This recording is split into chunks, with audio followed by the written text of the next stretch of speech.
Oi, meu caro jovem, minha cara irmã, meu caro irmão, vamos estudar. Esse assunto é muito importante para nós que vivemos nos últimos dias. Verdade ou heresia? Nós temos que eliminar da nossa mente todas as doutrinas errôneas, todos os pontos negativos que vai de encontro com a palavra de Deus. E sobre isso a Bíblia tem conselhos riquíssimos para nós. Olha o que diz em Atos 5:29. Antes importa obedecer a Deus do que aos homens. E quando a gente vai para Gálatas 1:8, Paulo diz: ainda que nós ou mesmo um anjo vindo do céu vos pregue o evangelho que vá além do que vos temos pregado, isto é, além do que está escrito, seja anátema. A palavra anátema significa maldito.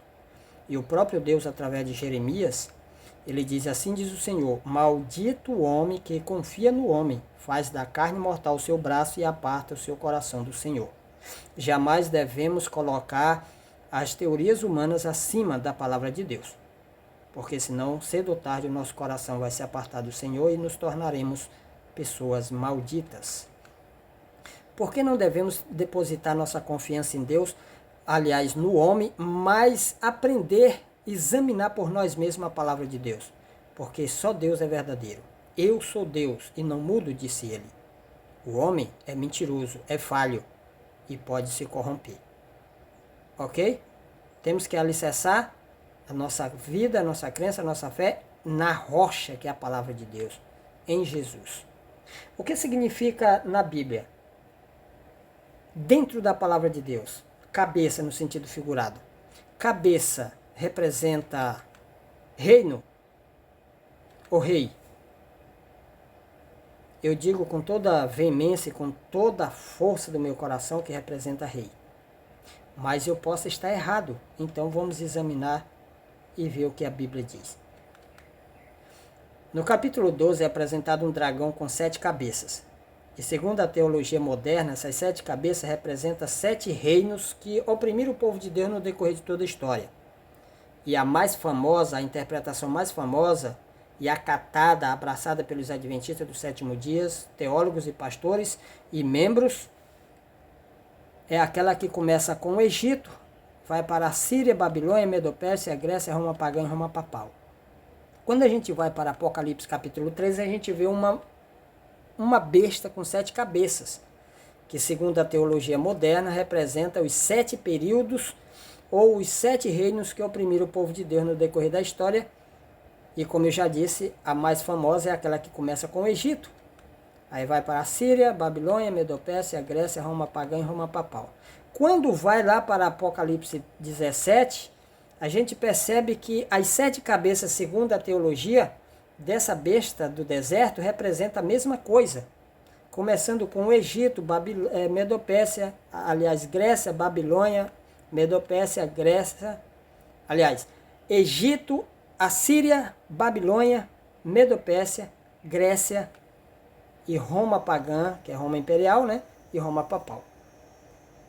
Ok? Só aí a gente já vê, né? A luzinha já começa a piscar. Por quê? Como é que 3 animais diferentes uns dos outros, que tem cada um as suas respectivas cabeças, e essas cabeças de ambos os 3 animais representam a mesma coisa? Temos que ter cuidado. Eu vou apresentar para vocês 3 erros gravíssimos nessa interpretação teológica. A primeira é que o anjo lá em Apocalipse 17, verso 9, não fala reinos, e sim reis. As 7 cabeças são 7 montes e são também 7 reis. Existe uma diferença entre reino e rei. Rei é uma pessoa que está no comando de um poder. Reino é um território governado pelo rei. Eu lhe faço uma pergunta: quem manda quem? É o corpo que manda a cabeça ou a cabeça manda o corpo? Olha o que a Bíblia diz. Se alguém lhe fizer qualquer acréscimo, Deus lhe acrescentará os flagelos, isto é, as pragas, escrito neste livro. E se alguém tirar qualquer coisa das palavras do livro desta profecia, Deus tirará da sua parte da árvore da vida e da cidade santa. Então temos que ter muito cuidado em não acrescentar e nem diminuir, mas aceitar como foi revelado para nós. Vamos ver o segundo erro. Esse segundo erro é muito mais grave do que o primeiro. Por quê? Porque em Juízes capítulo 10, o verso 11 a 13, Deus apresenta uma lista enorme de nações que perseguiram o povo de Deus no decorrer da história, antes da Síria, antes de Babilônia. Vamos ler? Porém, o Senhor disse aos filhos de Israel. Quem disse? O Senhor. Quando os egípcios e os amorreus e os filhos de Amon e os filisteus e os sidônios, os amalequitas e os maomitas vos oprimiam, olha a palavra-chave, e vós clamáveis a mim, não vos livrei eu das suas mãos? Contudo, vós me deixastes a mim e servistes a outros deuses, pelo que não vos livrarei mais. Deus aqui nessa lista apresenta 7 nações. Vamos ver se é 7. 1, 2, 3, 4, 5, 6, 7. 7 nações que oprimiram o povo de Deus, maltrataram o povo de Deus, torturaram, escravizaram antes da Síria. E ele começou exatamente pelo Egito. Vamos continuar. De um lado nós vamos colocar a lista divina e do outro lado a lista teológica moderna, né? A lista humana. E segundo a passagem que nós lemos, Deus começa com o Egito, né? E apresenta 7 nações que perseguiram o povo de Deus antes da Síria. Na lista teológica, eles começam também com o Egito, mas pula lá para a Síria e chega até Roma papal. Você está vendo o erro? Qual foi o erro deles? Eles pularam 6 nações, pegaram apenas da lista de que Deus fez uma nação e pularam 6 para a ideiazinha deles, né? Errada, dar certa. Para ninguém poder olhar e dizer, opa, esse negócio está certo. Então, está errado.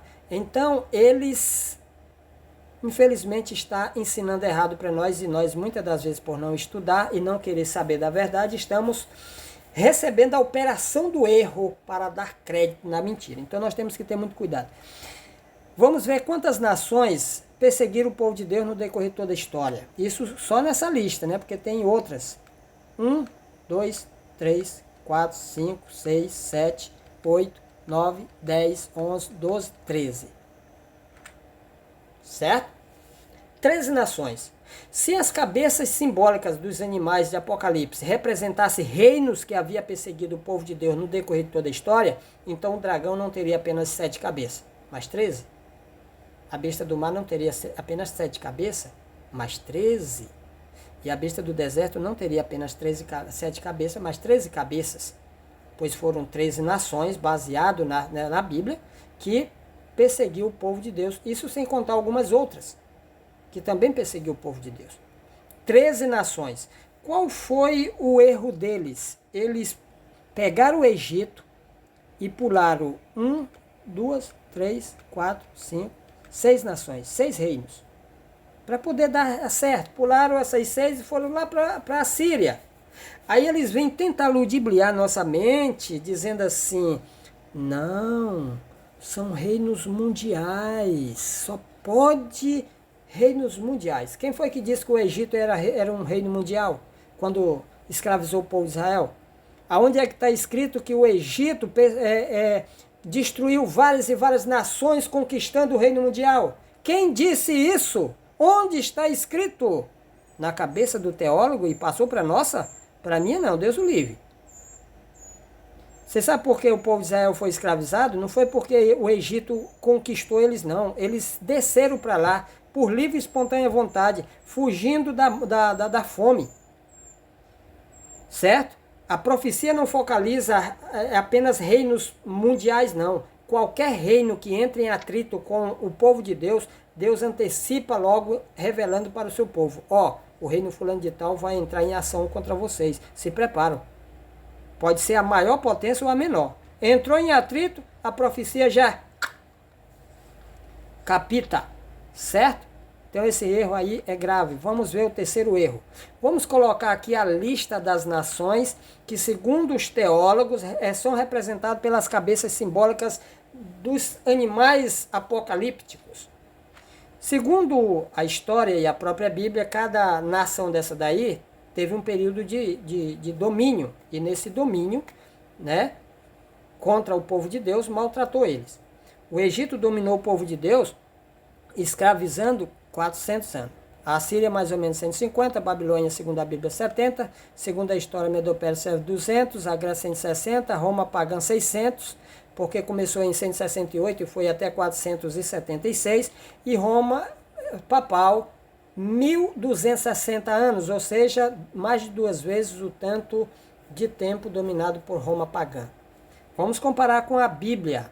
A Bíblia diz assim: aqui está o sentido, que tem sabedoria, as 7 cabeças são 7 montes, nos quais a mulher está sentada, são também 7 reis, dos quais caíram 5. Segundo os teólogos e todos aqueles que defendem essa doutrina aí, doutrina não, que não é doutrina, essa interpretação aí, os 5 reis, né, que caíram foram o Egito, a Síria, a Babilônia, a Medo-Pérsia e a Grécia. O anjo continua dizendo, existe, que segundo eles foi Roma pagã, Roma imperial, pois João viveu no tempo do império, né? E o anjo continua dizendo, o outro ainda não chegou e quando chegar tem de durar pouco. Aí eles apontam para Roma, para aquela que mais durou. Não é ironia? Não é chamar nós de burro? Gente, chama nós de ignorante.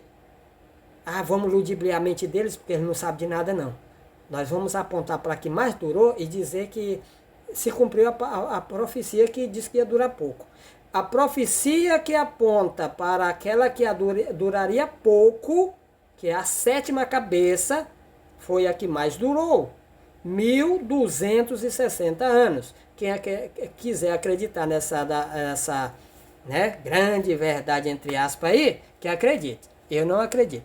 Aí, aqueles que são inteligentes, pois Satanás só usa os inteligentes para ludibriar nossa mente, eles dizem assim, tentando ludibriar nossa mente, tentando enganar-nos. Ele diz assim, não, mas Apocalipse 12, 12 está escrito, ai da terra e do mar, pois o diabo desceu até vós, sabendo que pouco tempo lhe resta.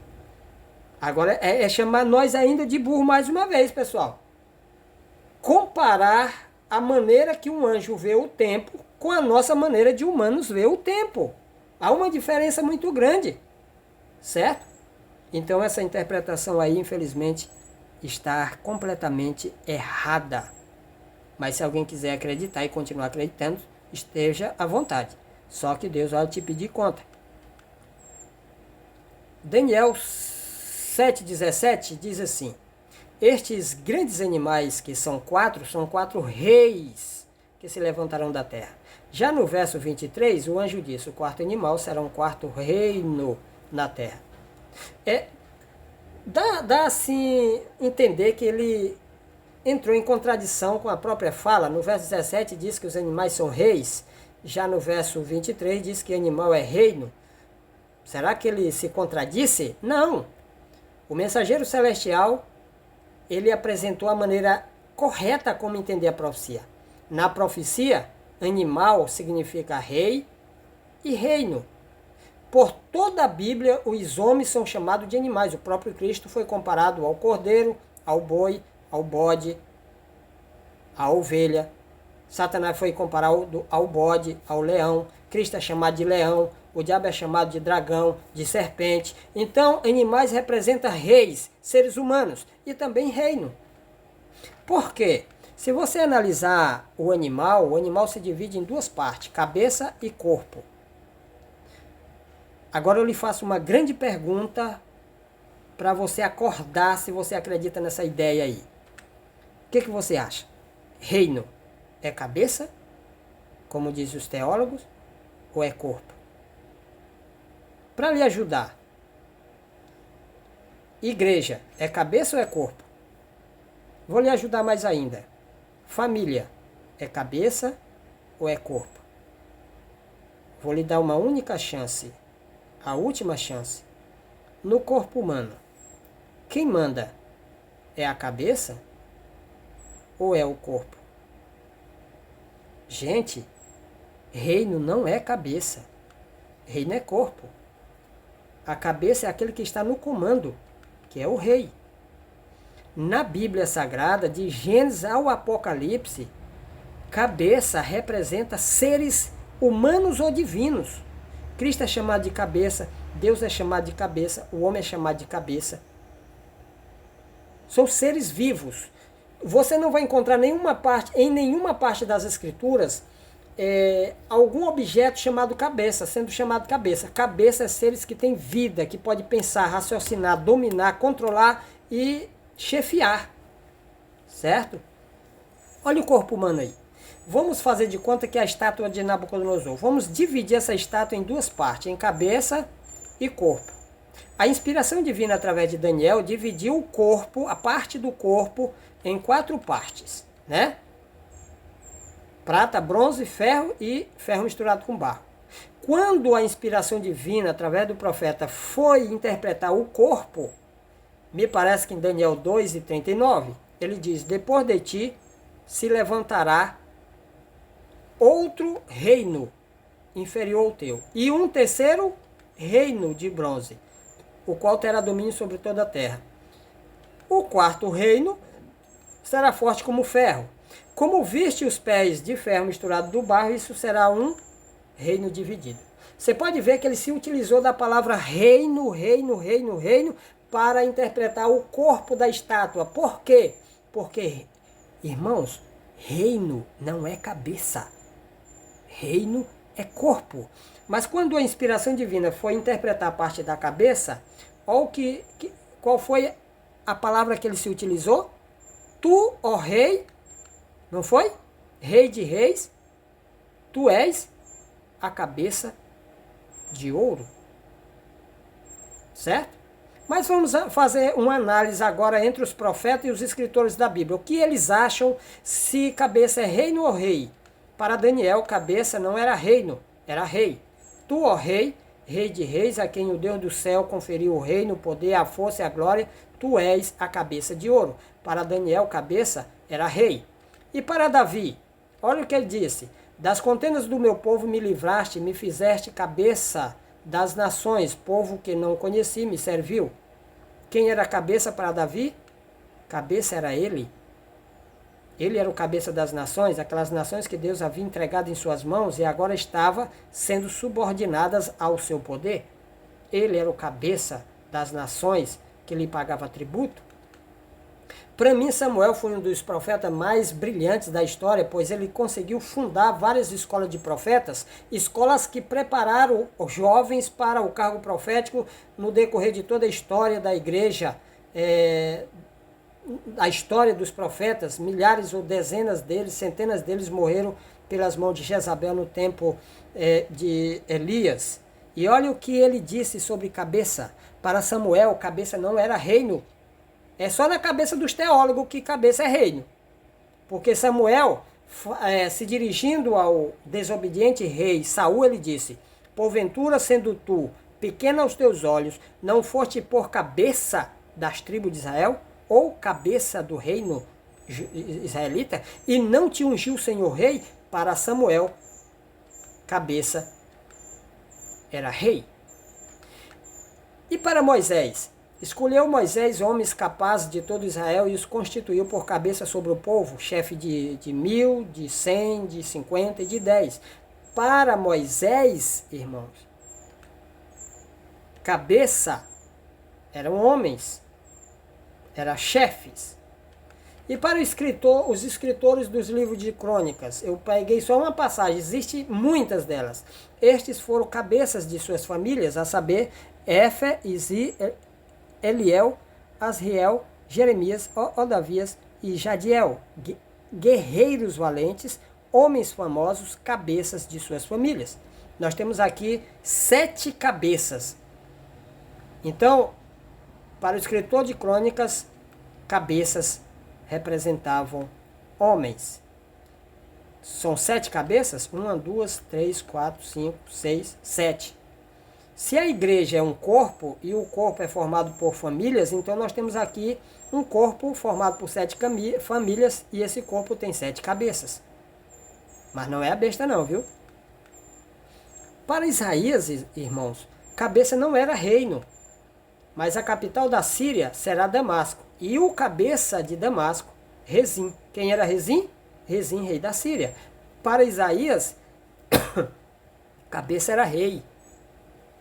Só na cabeça dos teólogos, tentando ludibriar a mente do povo de Deus e desviar da grande verdade, que cabeça é reino. Para Jefté, cabeça é rei. Então Jefté perguntou aos anciãos de Gileade: se me tornardes a levar para combater contra os filhos de Amon, e o Senhor nos entregar a mim, então eu vos serei por cabeça? Para Jefté, cabeça era alguém, e esse alguém era ele. E para Paulo, Novo Testamento: quero, entretanto, que saibais ser Cristo o cabeça de todo homem, e o homem o cabeça da mulher, e Deus o cabeça de Cristo. Nós temos aqui 3 cabeças, certo? Deus, Cristo e o homem. No plano da salvação, esses 3 cabeças estão unidos. Deus enviou o seu Filho, e o seu Filho envia agora o homem como seu mensageiro, e de pregar o Evangelho. No plano da perdição, da rebelião, nós temos 3 cabeças também, nos últimos momentos da história. Apocalipse capítulo 20, o verso 10 diz: e o diabo que os enganava, esse foi lançado para dentro do lago de fogo, onde se encontra não só a besta, como o falso profeta. 3 cabeças no plano da perdição humana. Para Ellen White, existe alguma passagem na irmã White dizendo que cabeça é reino? Será? Colocado como cabeça de uma nação, que fora posta como um farol de luz para as nações ao redor, Salomão devia ter usado a sabedoria que Deus lhe dera. Então, para a senhora White, Salomão era o cabeça de uma nação, que era o povo de Israel. Cabeça é reino, gente. É rei, gente, não é reino. Porque reino não é cabeça, reino é corpo. Olha o que ela diz: idólatra por nascimento e educação e cabeça de um povo idólatra, tinha ele, contudo, um inato senso de justiça e do direito. E Deus podia usá-lo como instrumento na punição dos rebeldes. Quem era ele aí? Nabucodonosor. Para a senhora White, Nabucodonosor, ele era o cabeça, assim como para Daniel também. Tu és a cabeça de ouro. Olha o que a senhora White fala: no século VI tornou-se o papado. O papado é cabeça ou é reino? É reino. Tornou-se o papado firmemente estabelecido. Fixou-se a sede de seu poderio na cidade imperial e declarou-se ser o bispo de Roma, a cabeça de toda a igreja. Quem é o cabeça? É o papado ou é o bispo? É o bispo, gente. É o papa que é o cabeça da igreja papal, da igreja católica, da igreja romana. Ele é o cabeça. Tá aí escrito. Ah, mas é uma heresia. Olha aí, tá escrito, tá? O papa é o cabeça. O papado é o reino. O papa é o cabeça que comanda esse reino. Para a senhora White, cabeça era o bispo de Roma. E para Gabriel, cabeça é reino ou rei? Aqui está o sentido que tem sabedoria. As 7 cabeças são 7 montes, são também 7 reis. Para Gabriel, cabeças são reis. Ele jamais poderia dizer que era reino, porque senão ele ia de encontro a toda a Bíblia. Todas as interpretações que ele deu, revelando os mistérios dos pontos difíceis das profecias simbólicas, ele se utilizava de uma parte da Bíblia. Ele pega a Bíblia e esclarece o assunto. Ele jamais poderia dizer que cabeças são reinos, porque senão ele ia de encontro à Bíblia. Sabe quantas passagens tem na Bíblia dizendo que cabeças são reinos? Nenhuma! Entendeu? Em 1929, vamos ver agora essa maneira de interpretar e comparar com a profecia, ver se dá certo. Em 1929 surgiu um reino papal, chamado Vaticano. Como foi? Mussolini, Benito Mussolini, fez uma concordata com o Papa Pio XI. É conhecido na história como o Tratado de Latrão. Houve assinaturas de documentos. Mussolini pega um bairro de Roma chamado Vaticano e transforma, através dos documentos, num reino independente. O governo desse reino do Vaticano é monarquia, gente. Pode fazer uma análise. É monarquia, onde o rei senta no trono, certo? E esse governo é vitalício. Quer dizer, um rei só deixa de ser rei quando morre. Um papa só deixa de ser papa quando morre. Ele pode até desistir, mas só deixa de ser papa quando morre. Ok? Então, de lá para cá, de 1929 para cá, já houve alguns papas. E vamos agora comparar com a profecia, assim como nós comparamos a outra. O anjo disse, aqui está o sentido, que tem sabedoria. As 7 cabeças são 7 montes nos quais a mulher está sentada, são também 7 reis, dos quais caíram 5. O primeiro rei, primeiro papa a sentar no trono do Vaticano, depois que esse se tornou uma monarquia, foi Pio XI, a primeira cabeça. Depois que essa primeira cabeça caiu, morreu, Pio XII tomou o controle. Depois da sua morte, João 23, e depois da morte, da queda dessa terceira cabeça, a quarta, que era Paulo VI, e depois de Paulo VI, João Paulo I. João Paulo I, ele dominou apenas 30 e poucos dias, porque foi assassinado. 5 já caíram, disse o anjo. Por que que o anjo descartou 5, lançando para o passado, e deu prioridade aos últimos 2? Por quê? Porque ele disse assim, ó, um existe. Se 5 já havia caído e um existe, esse é o 6º, que segundo a história, depois da morte de João Paulo I, surgiu na história João Paulo II, ocupando o local deixado por João Paulo I. Por que que o anjo dá prioridade a esse e ao outro, colocando esse no presente e o outro no futuro? Ele disse, o outro ainda não chegou e quando chegar tem de durar pouco. Aí apareceu, depois da morte de João Paulo II, apareceu Bento XVI. Sabe por que ele deu prioridade a esses dois? Porque eles dois deviam cumprir ambas uma profecia, cada um, apocalíptica. João Paulo II cumpriu essa, ó, no sentido literal. Viu uma de suas cabeças como golpeada de morte. Essa profecia se cumpriu em 1798, mas no sentido simbólico. Uma de suas cabeças foi ferida. Napoleão arranca os poderes dele. Pio VI, né? Arranca os poderes dele. Confisca todas as suas terras. E simbolicamente o papado recebe uma ferida mortal. Uma de suas cabeças, um ano depois, foi levado em cativeiro. O papado deixa de existir e a Igreja Católica perde o seu poder. Mas em 1929 começa a segunda fase do papado e se cumpre de modo literal essa profecia. Em 1981, João Paulo II foi atingido a vários tiros, a queima-roupa, uma das balas perfurou seu intestino e por 5 horas ele foi operado. Mas segundo a profecia, ele não devia morrer, porque a profecia dizia assim, mas essa ferida mortal foi curada. No sentido simbólico, essa última parte da profecia ainda está para o futuro o seu cumprimento. Mas no sentido literal já se cumpriu na pessoa do Papa João Paulo II. Por isso que o anjo deu prioridade para ele, colocando ele no presente. Eles cumpririam uma profecia. E Bento também teve prioridade porque ele cumpriria a outra profecia que dizia quando chegar tem de durar pouco.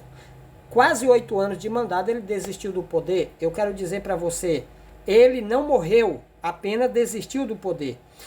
Quando a cabeça cair, quando o Bento morrer, aí o 8º rei surge.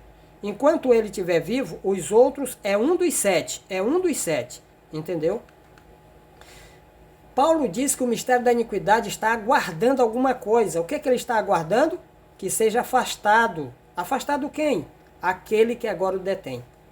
Quando esse for afastado, então será de fato revelado o iníquo, que é o 8º rei. Quem está detendo o 8º rei? Não é o 7º?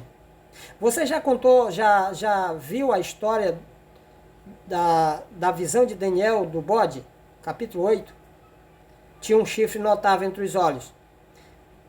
E depois que esse chifre caiu, 4 se levantou no lugar dele. 200 anos depois, a profecia se cumpre. Surge um homem chamado Alexandre, representado pelo bode. E quando Alexandre morre, 4 reis surgem em seu lugar, que são os seus 4 generais. Ocupam o seu trono, dividindo o reino entre si. Assim também, o 8º rei só pode surgir depois da queda da 7ª cabeça. Certo? Vamos fazer de conta que esse animal aí a besta que era e não é, depois que as 7 cabeças caem, surge a 8ª cabeça. Esse cabeção aí é o 8º rei. Há 2 passagens no capítulo 17 que fala sobre a besta que era e não é. Uma está no verso 8, que representa o reino, e a outra está no verso 11, que representa o rei. A primeira passagem é representada pelo corpo do animal, a segunda passagem é representada pela cabeça do animal. Certo? Que Deus nos abençoe. Amém.